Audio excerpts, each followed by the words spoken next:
This was a whole ninja move just to get in here. But look, I even have a microphone, very professional. Hi guys, welcome to a new video. My name is Franziska Frahm. I'm a 25-year-old German freelance illustrator, and today's video is a Q&A where I answer all your questions that you send to me over on Instagram as best as I can, and let you in on my life as a freelance illustrator and small business owner. So if you're interested in that, stay and watch. I'm gonna put up my social media handles here on the screen, so you can check them out if you're new or if you want to. And please consider subscribing as well to anyone new to the channel and my whole life as an artist, really. Yes, let's get started, because I have a feeling this is going to be a long one and I don't want to keep you any longer than necessary. This is a chatty one. Grab a tea, a coffee, just get comfortable and get lost in my little artistic world and everything I have to say about it.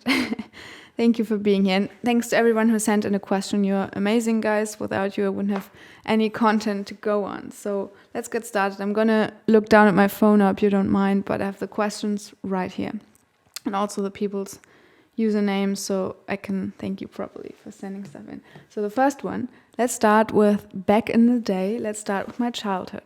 By Titi Coco. What was your childhood dream? Thank you. Good one. I have a list here as well, so every question sort of leads up to the next if possible. But let's start with this. So this is a friendship book. I'm putting it up here and showing it to you because it plays a role in my answer.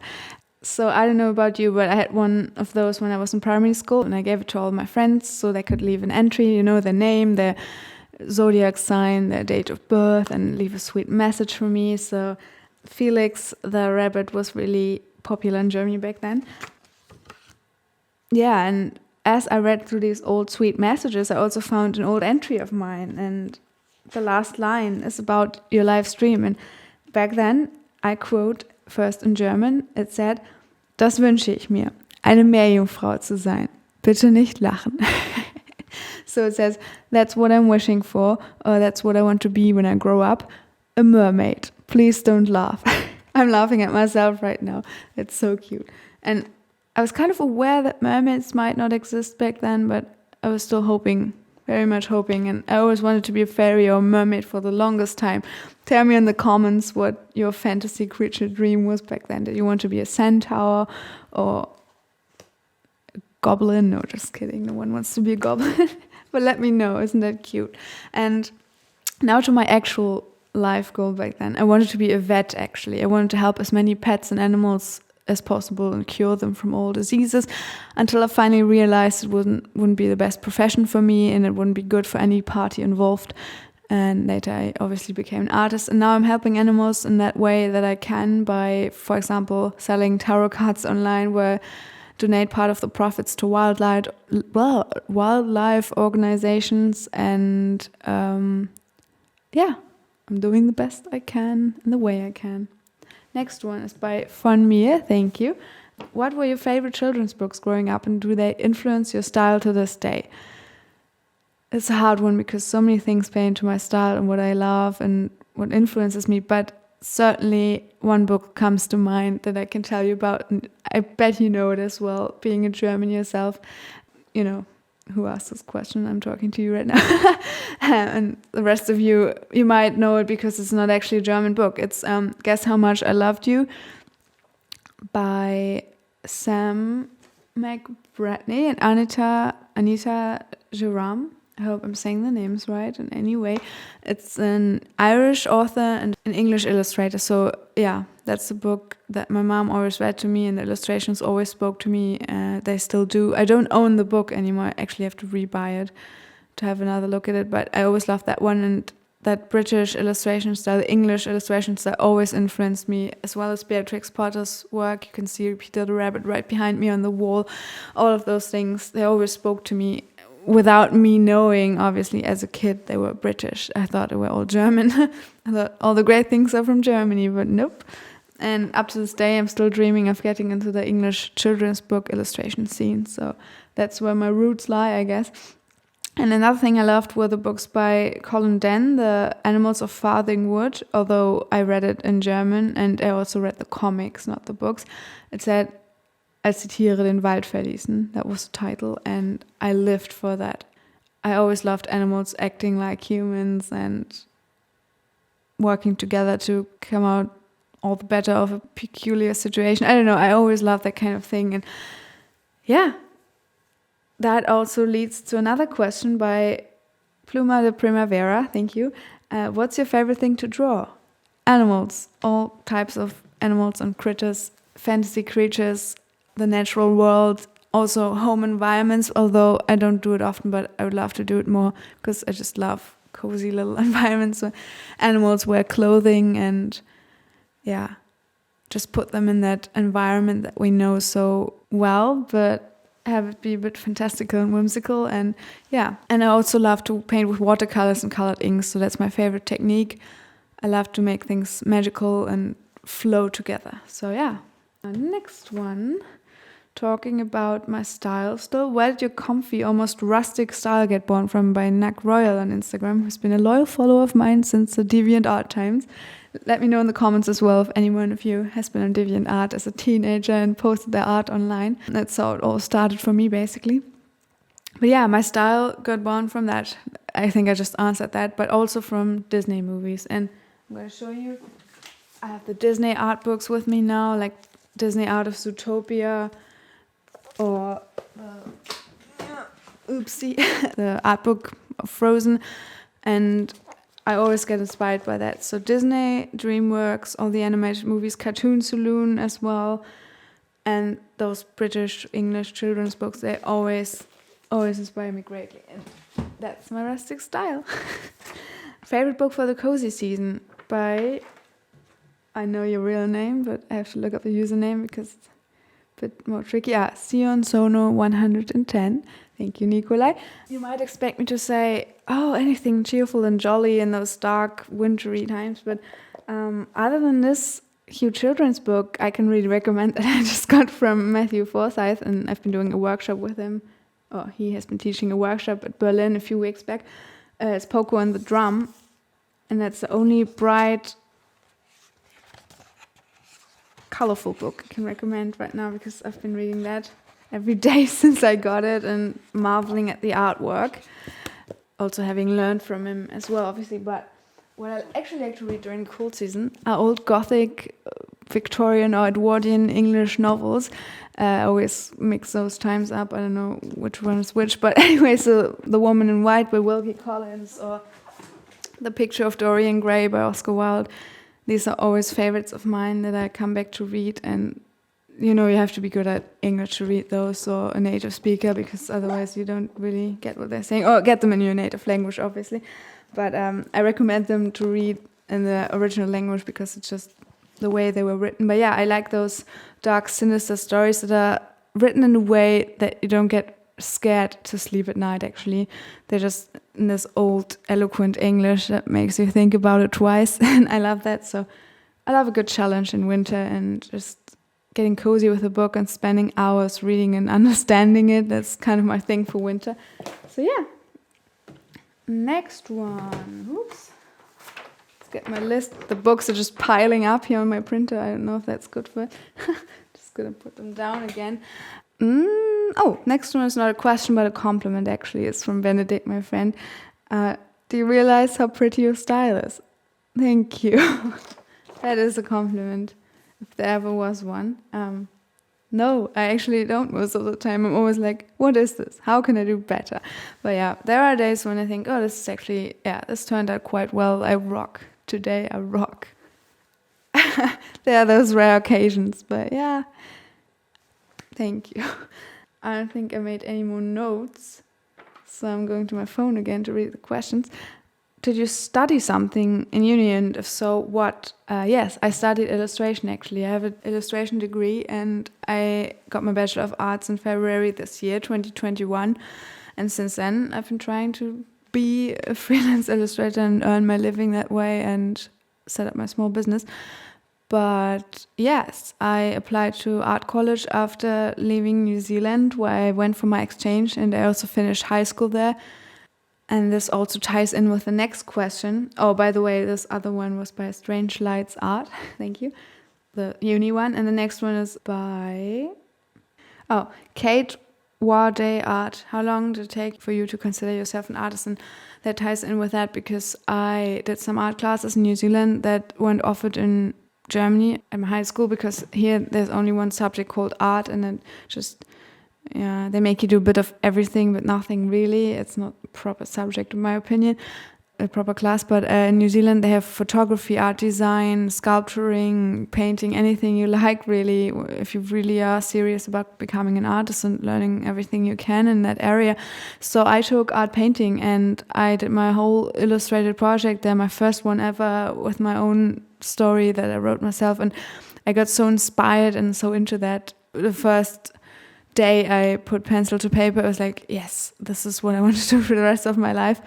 I was so inspired over there. And then this girl came up to me on one of the very last days I was working on my project, and she was like, did you ever consider studying illustration? I was like, what's that? What is illustration? I've never actually heard that term before. I just know art, as a regular term, general thing. And she's like, well, Google it. And I was like, okay, I'm going to do that. And then I did Google it. Man, did I Google that word. And after that I applied for unis to study illustration, because I knew what it meant and I knew that that was what I wanted to do. So all through high school I always did a lot of painting and drawing, but I never really considered myself an artist in that way. It was just my very thoroughly dwelled upon hobby. But yeah, not in that way. So actually in my very last week of high school, or even at the beginning of studying art at university, at art college, I started to consider myself an artist, and not before that. If you could choose any specific work life, how do you want to work as an artist? How would it look? By Ella Gundlach. Thanks, Ella. It's actually the way I'm working now, but maybe seeing a lot more people because I'm getting very lonely right now, but also due to COVID. I joined a choir and now we can't even sing properly anymore, and our Christmas concert is in danger, so to say. And yeah, it was my only chance of seeing people my age and communicating with people who could become my new friends, because I just moved to this new town, and yeah, I've been just working by myself from home all the time. It's getting quite lonely, but other than that, I really love to structure my own day and to work by myself. So if I could do this forever and I could actually make a whole living from it and live properly from just doing that, I would do that forever. So next question by Josephine Menz. So she says, könntest du dir vorstellen, angestellt zu sein, also nicht selbstständig zu arbeiten? Yes, I definitely could, or would, or am starting to consider that, because right now it's not really working for me. And it's also due to COVID, because a lot of plans I've attempted to follow didn't work out. Like, for example, I wanted to have a booth where I sold my artwork, not only online, but also locally, regionally, in real life, so to say. But it didn't work because all the stands, all the markets are cancelled for now, and it's really disheartening. And I've set out to do so much more this year, but I can't do it, and I'm very far from making a living from anything concerning Etsy. So right now everything I make, all the income I have, is turned into producing new products, ordering new prints, packing supplies. Yep. It just pays for everything that's new, basically, or my Etsy ads or anything like that. It's just a whole lot, and I definitely need to consider having like a proper job. It's not a proper job. it just doesn't work properly.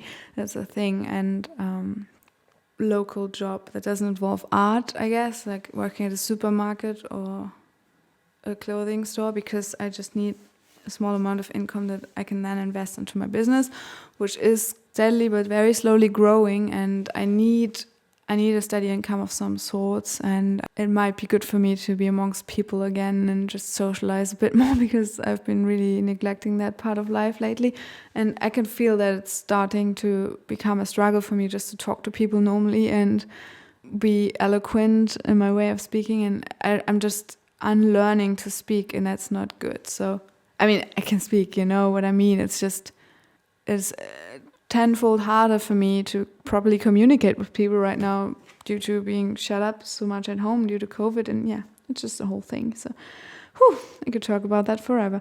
Anyway, what's your best advice for someone starting to sell their pieces online? That's where we start talking about my small business and how I started. approaching that topic. So the most important thing is to, I think, first gain a small following or any group of people who are invested in your work. It doesn't have to be an Instagram following. You could also have an art club where you're a member, or a YouTube channel or TikTok or anything. But I think social media is the best bet here right now because most people are online and buy online right now. So first have a small group where you're sure they will buy your stuff before you set up your products on Etsy. If you're choosing something like Etsy, you might just do your own website and your own online store, but that's initially a lot more work, and also you need to think of taxes and everything a lot differently than using a platform like Etsy. Well, especially in Germany, it's like that because I can't just set up an online store on my website without having loads of bureaucratic work to do, and I don't want to do that in the beginning. I just want to sell a few things and see how it goes. So obviously I chose a platform like Etsy for myself, who do most of the marketing themselves, and you can just upload your products and people will find it through hashtags and that sort of stuff. So choose your platform wisely where you're starting to sell it. Have a concept once you start selling and not just put it up and see where it goes. You just have to have a plan where you're going with your art and your products and make it cohesive as well. Do a bit of marketing beforehand, and if you're sure at least 10 people will buy your stuff, then put up your products. And also don't forget to do nice product pictures, because some people forget that. And I've seen Etsy listings where people photograph their very beautiful work. You can tell it's beautiful, but not from the photo. They just do it in bad lighting, totally pixelated pictures. It's not very promising. It won't make people buy it, and it's just not nice to look at. So you've worked so hard all this way doing your artwork, scanning it, printing it, or if it's digital, painting it digitally, and then you want to sell it. And don't stop there. Just put in the work to make it look beautiful and promising on Etsy and any other platform as well. And then remind people again and again that your products exist and why you made them and who you are, because that's what people care about, the face behind the art. And that's also tying in with another question by my dear friend from New Zealand, Millie Mahurangi on Instagram. So Millie, she asked, any tips for people wanting to start a small business? Because you are, aren't you? Yeah, that's so great. I wish you the best of luck selling your sewn products. Is that the right word? Yeah. You sew masks and other lovely goods, and they look very promising, and you're doing the right thing, really. For example, my friend, she's a nurse, but she also sews stuff now, and she sells her self-made masks and stuff like that. And she also created an Instagram account just for her products, so that's always a good idea.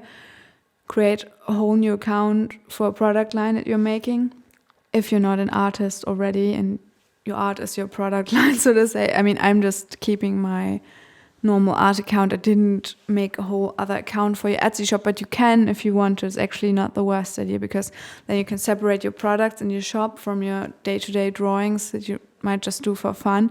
So some people do that. You can do that.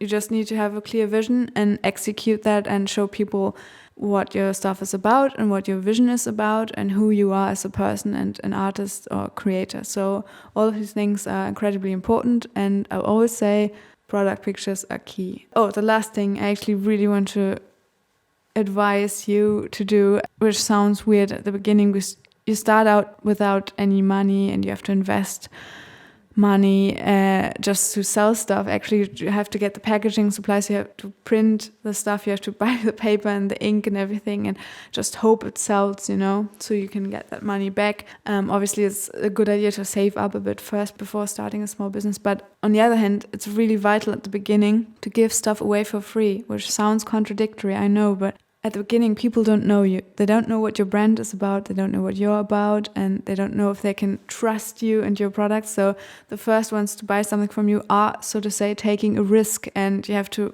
make sure they don't feel that way. So they actually click on buy and write the first good reviews, because those are vital.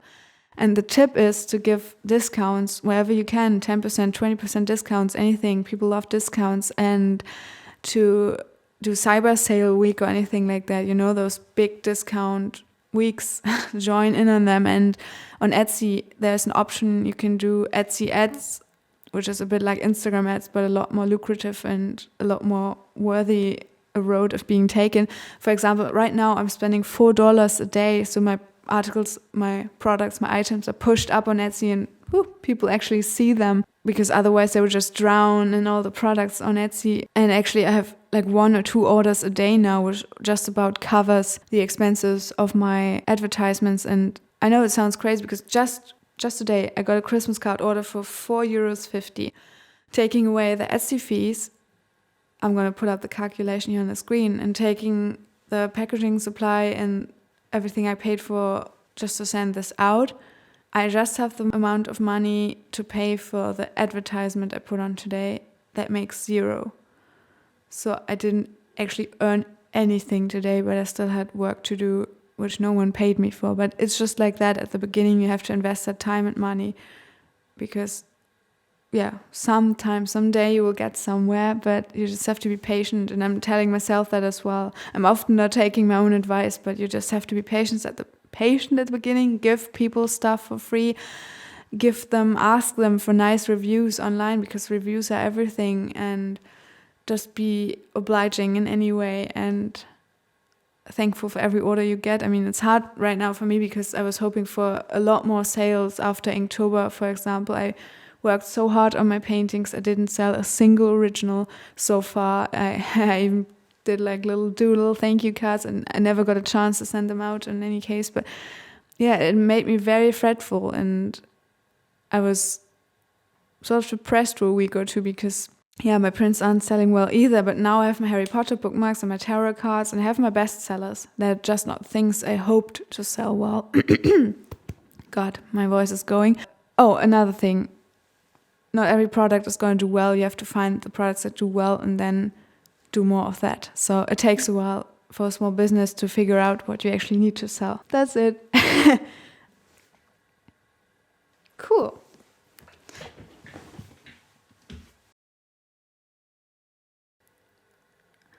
Artists who inspire you in any art form, by Green Martha.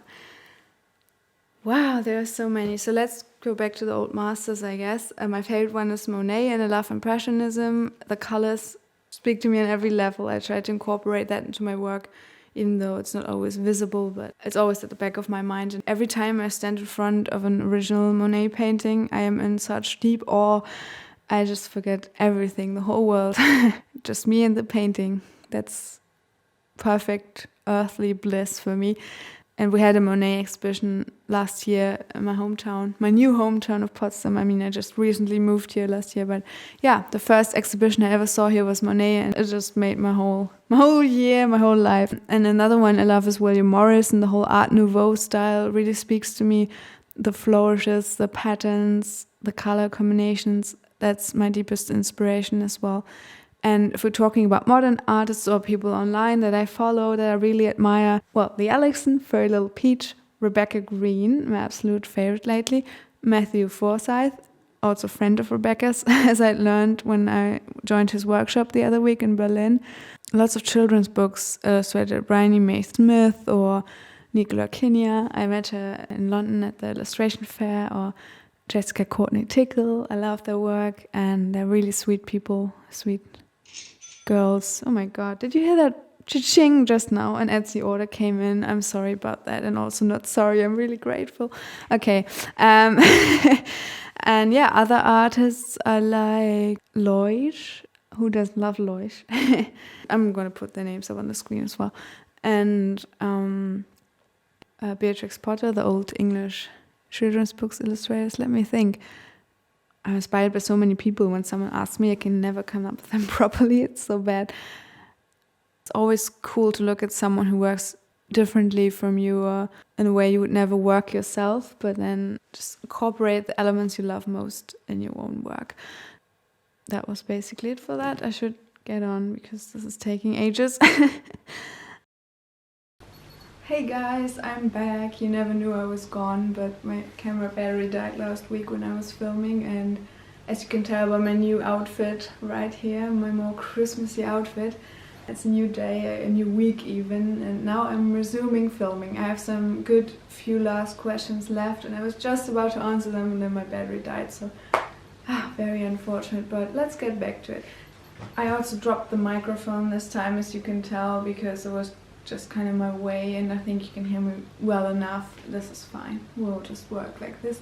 And this time I have even more candles around me. It's closer to Christmas, and I'm wearing my cute, ugly Christmas sweater with the little bell and the pom-pom. And isn't it cute? My parents hate it, but I love it. I mean, they don't hate it, but I think it's cheesy and weird.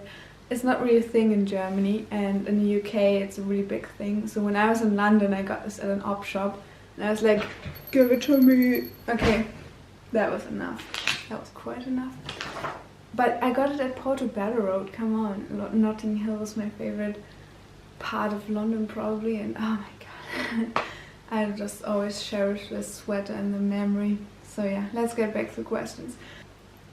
Tips on actually finishing work by Kevin Krogart. And how do you schedule your day? It looks like you're quite productive by Metza Magic. Thank you guys. These two questions tie in with each other, so I'm gonna ask them at the same time, intertwined so to say.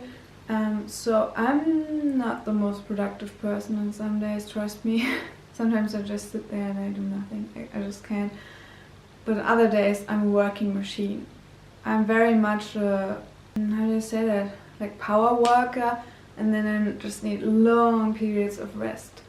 And at first I thought that was a bad thing. I thought you needed to work continuously every day of your life, so to say. I mean, not on weekends, but during the working week you should just achieve approximately the same amount every day and then have your time off. But I'm not that way, and I think you need to work with what you've got and what brings out the power in you. I don't know. So now I'm not beating myself up anymore if I just work all-nighters for 3 days in a row and then I rest for 3 days, because it's okay. And the outcome at the end of the week is the same, so keep that in mind. And also now about scheduling. I have this chalkboard. I'm going to put up the footage on the screen while I talk. And I have me talk in the background, but I have this chalkboard that I get out every weekend or at least once a month, and then I map out my bigger goals and write it down with my chalk pen and put it up on my wall. I almost celebrate this occasion when I can write down my goals, because then I can visualize them. I'm a very visual person, and I guess most of you are too, and I have to write things down to memorize them, to see them before me and to have them come to life, so to say. And other than that, it would just be a mere thought that can vanish at any minute, but now it's solidified. That was the word I was gonna say. And when I have my bigger goals mapped out, I grab my book, my planner, my little daily planner, I guess, and then I break down my tasks into smaller tasks, and then I can see how much I get done each individual day, what's reasonable to achieve every day. Yes, and then I break it down. I even write have lunch or shower on my to-do list. It's not like I would forget that if I didn't, but I have the list and I know when's the time for what. So I write down, draw this and this and post it on Instagram, and then have lunch and then do admin work or something like that. So I know when the lunch comes during the day and in between other tasks. It's more about a structure during my day. So yeah, I wrote the most weird stuff in my journal. But that's my tip.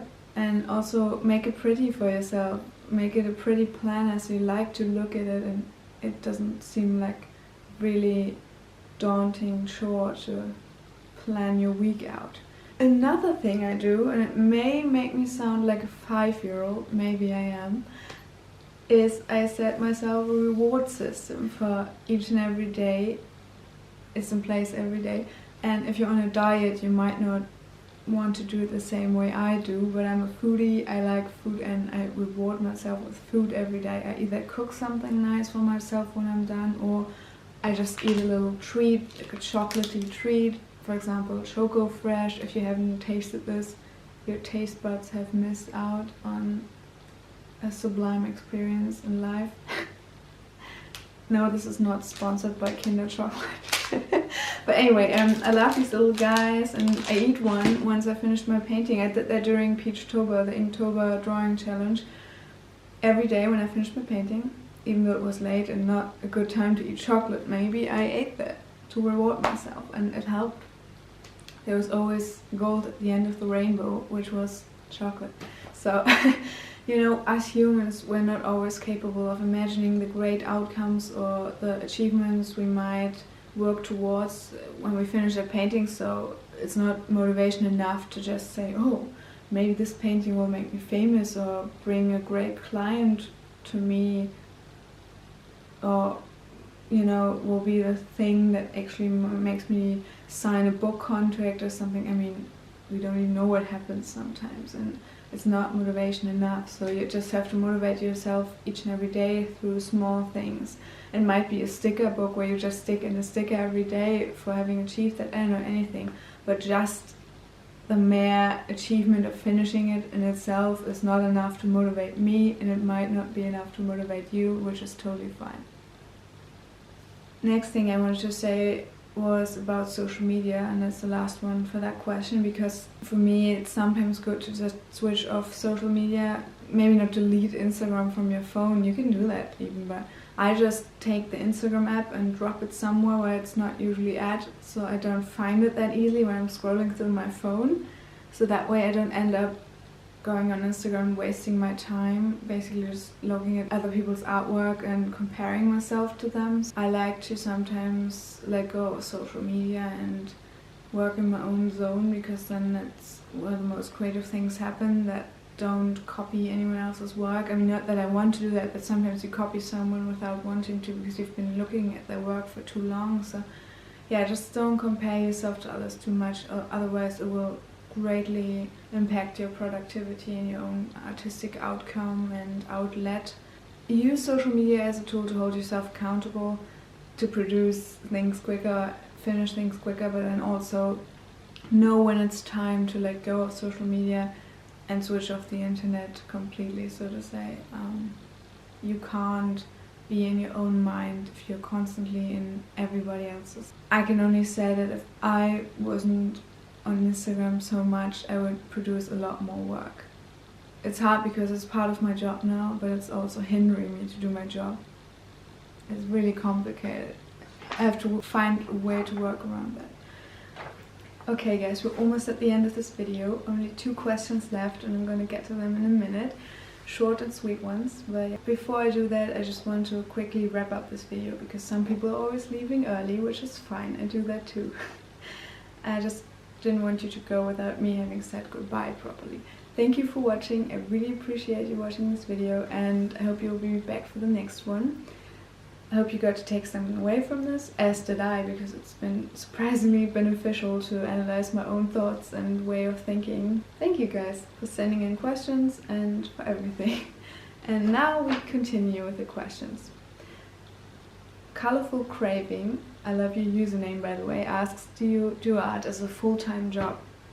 Even though I already touched on that during the video and I sort of answered that, I didn't quite. So yes, as a full and complete answer, I do art as a full-time job, working from home as a self-employed artist in terms of job description. But when it comes to being financially able to support myself, yeah, through my art, it's not enough yet. So I have to find a new way of working on new projects to take on, and also I want to work with people again, because I'm getting quite lonely working from home, but I already said all that. So yeah, right now I am a full-time artist. Let's see how long that lasts. And that's not to be negative, it's just the truth. Colorful Craving also asked what my favorite movie is. Let's get to the last and the fun question. On the current last series I'm watching, I love the Kung Fu Panda movies. I love all animated movies, and when people ask me, they'll always be surprised to hear from a 25-year-old that I love Disney and DreamWorks and movies like that. There's a certain magic that can be captured in those artistic movies that someone animated and each frame was hand-drawn or designed by hand, you know. There's something about it, and the range of emotions you can depict in an animated movie that's not possible with realistic ones. And I'm not bashing realistic movies here, I love a lot of them. Animated movies just transport messages, important life lessons in a way that makes it very accessible and easy to feel for me, because yeah, I really, as an autistic person, sometimes it's hard to read social cues or reactions from people. But in animated movies they're exaggerated, so it's easy for me to understand these emotions and feel them and be part of the whole thing. Before the battle of the fist comes the battle of the mind and all of that, and you have to learn to find your true and inner self, and people can help you guide along your path, but in the end you have to find it yourself, and you know, you have to fight in your own style, not everyone else's style. And I mean, they sound kind of obvious, those life lessons, but the way they depict them and take you on that emotional journey and make you reach the riches at the end, which are not financial riches but emotional riches, as mentioned in Kung Fu Panda, is really beautiful. Also, you can only see the third movie until the 31st of December. If you want to watch Kung Fu Panda 3, you should do it now. So yeah, those movies are my absolute favorites. I love Kung Fu, I love the martial arts, and I love those animal characters. What's cuter than animals doing Kung Fu? I mean, they kick butt, but they're so cute. Yeah, as for the series I've been watching lately, the one that stuck with me was Netflix's Maid with Margaret Qualley. She's slaying it in that role. She's amazing. I really love discovering that actress. And that one is a bit more raw and real and also very emotional. Yeah, all the actors are great in it, and well, it is tragic. It is a drama. It's about a young mother trying to escape from an abusive relationship with her boyfriend and protecting her 3-year-old daughter, Maddie. So the main role is Alex, and she's played by Margaret. And she is homeless all of a sudden, and she needs to provide for herself and her daughter, and she has no one to help out really, and the government also doesn't make it easier for her. And yeah, it touches on the subject of homelessness and how easy it is to get homeless in some situations, especially in the US and even nowadays. And yeah, just a real problem that's depicted in a very vivid way. But the series is also full of beacons of hope and light and laughter, and they really found a good balance between educating and entertaining and also keeping it light at times, but not too light. You know what I mean? It's very real. It will touch you, but it won't destroy you. And in the end, it doesn't leave you shattered. It's a great series, and it's no fantasy. It's no real life denial at all. So usually not what I would watch, but this time I was amazed and I couldn't stop watching it, and I was just rooting for Alex all the way through. I love this series. So yeah, go watch it. I sound like a Netflix ambassador, and I'm really not, but yeah. So that was it. Bye! Hold up, I am on my way, I'm in motion. Let's go to the ocean. Yeah, let's go.